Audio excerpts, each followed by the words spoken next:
Welcome to the pre-event interview series for World Hydrogen Week. Today we're joined by Aline Harmand, the Cybersecurity Evangelist at Trend Micro. Thank you for joining us. Thank you for having me. Of course. So the first question I wanted to ask is about your background. So as a cybersecurity evangelist at Trend Micro, how did you become involved in addressing cybersecurity challenges in the hydrogen industry, particularly in system integration and infrastructure?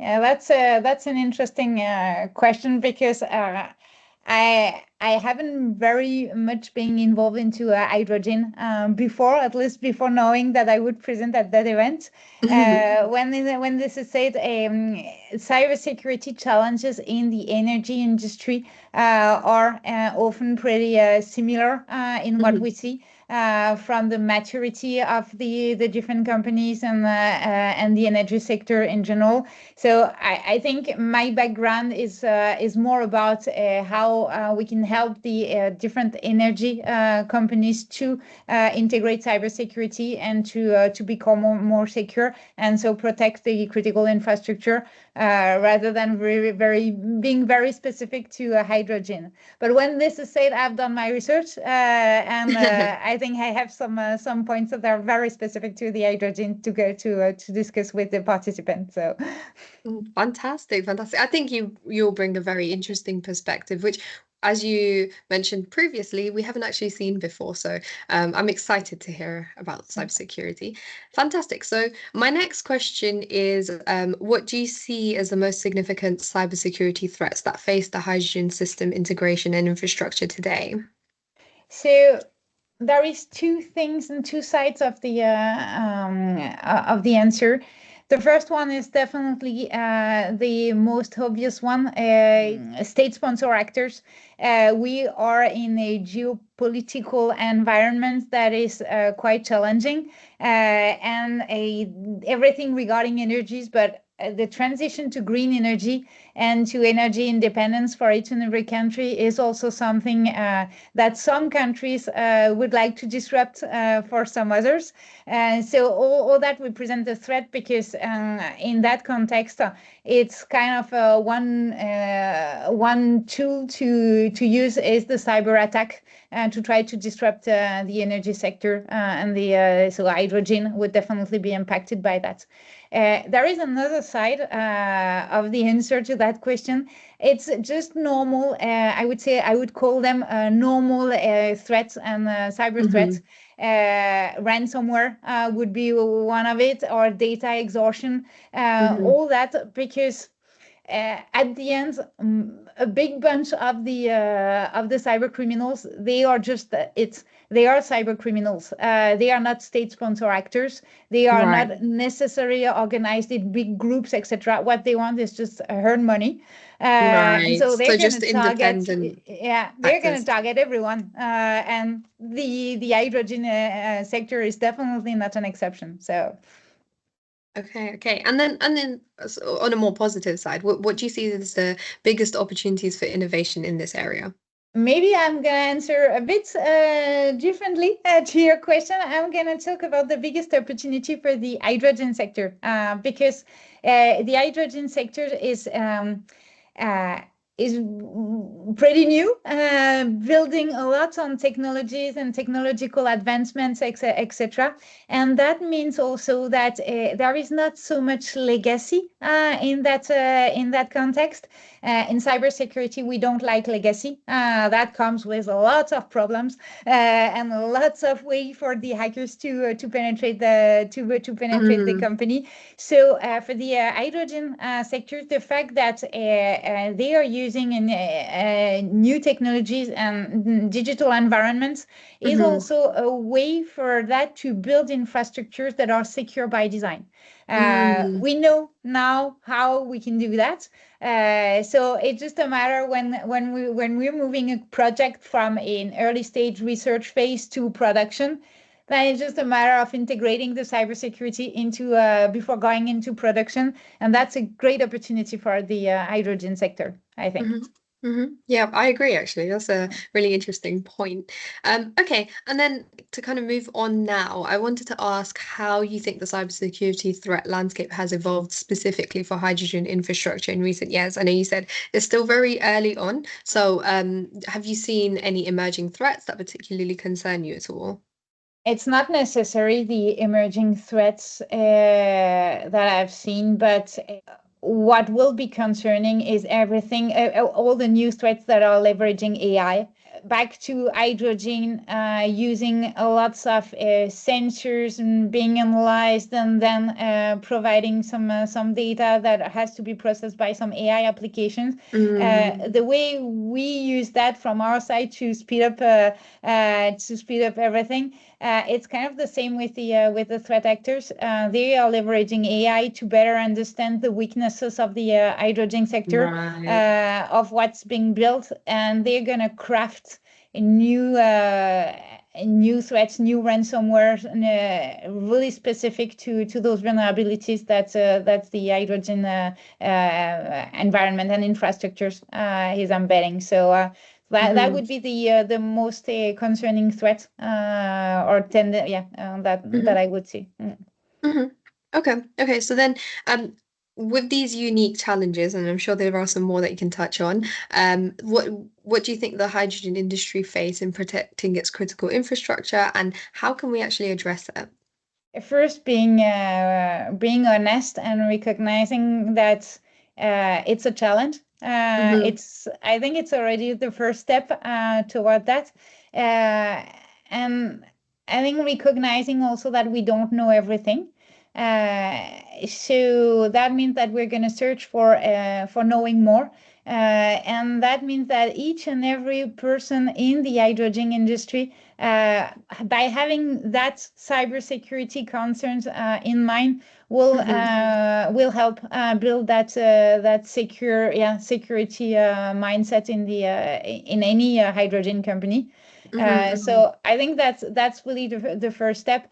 Then the second one is look at the very basic cybersecurity hygiene, assessing are we good, because uh, for the hydrogen sectors we can see that a lot of projects came from R&D, from research, so that was small team building something very specific.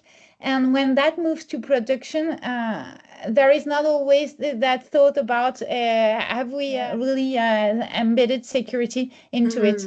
So I'm repeating a bit myself here, but really being aware that we need to do something is the first step, and then having in mind that everyone in the organization or in any project has something to do and to contribute to. So. I think that segues quite nicely into my next question, which is how crucial do you think industry collaboration is in addressing cybersecurity challenges? And are there any lessons that we can learn from other energy sectors that can be applied here? Yeah, the collaboration is definitely crucial. We're not enough in the cybersecurity world. Hydrogen companies, they don't have enough cybersecurity experts or specialists, but 1+1+1, then that really helps. So if anyone is collaborating, sharing threat intelligence, sharing threat research, sharing informations, sharing maybe also innovation. So when something is built and someone has designed it with security in mind, sharing that with the rest of the industry, saying, okay, this is how you do, just to help everyone learn from each other. That's just critical. We were talking earlier during the interview about not all the cyber criminals are part of a big group of and community. Yeah, but still, they are sharing a lot their informations and their competencies and their skills. Let's do the same when it comes to cybersecurity. And when you're asking about can we learn something from other sectors, I'm not sure we're really there yet. In general, so in energy, but looking at maybe defense, the best learnings, I think, would be defense from the different countries that are sharing intelligence, not publicly, but this is how it works. But other than that, I think we have a big step to go. So.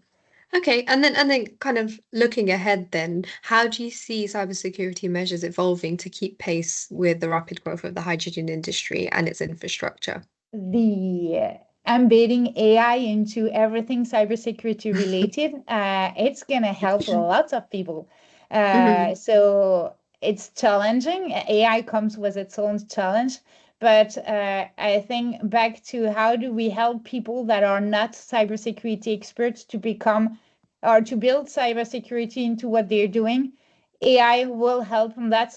Your small assistant on the site, guiding you into maybe have a checklist of did you remember to do that, and that.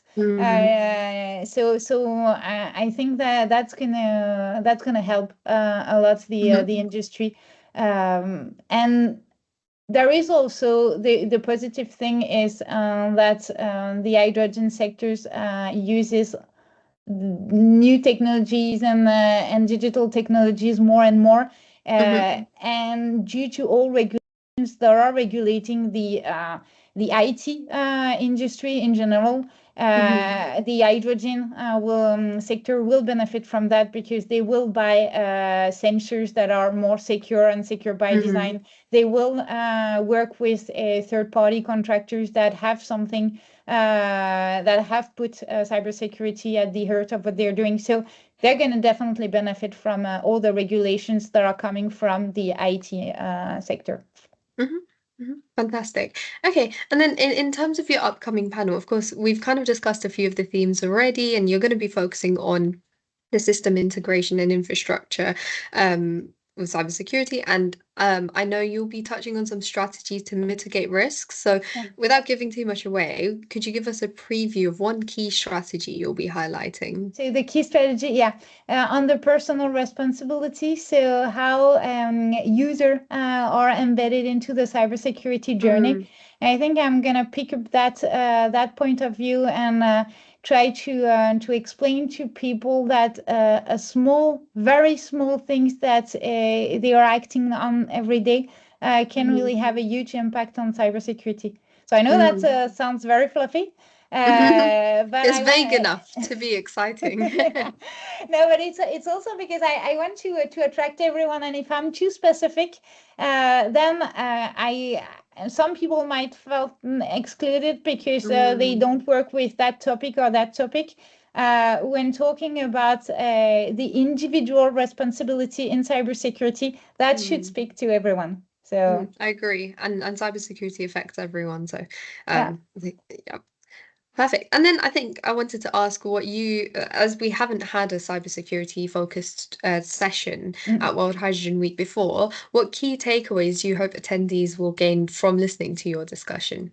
The key takeaways would be that cybersecurity is important in whatever they're doing. Leave the session with some very small practical steps or things to do or remember when they're working on their daily basis with their daily tasks, how that influence cybersecurity. That's the key takeaways.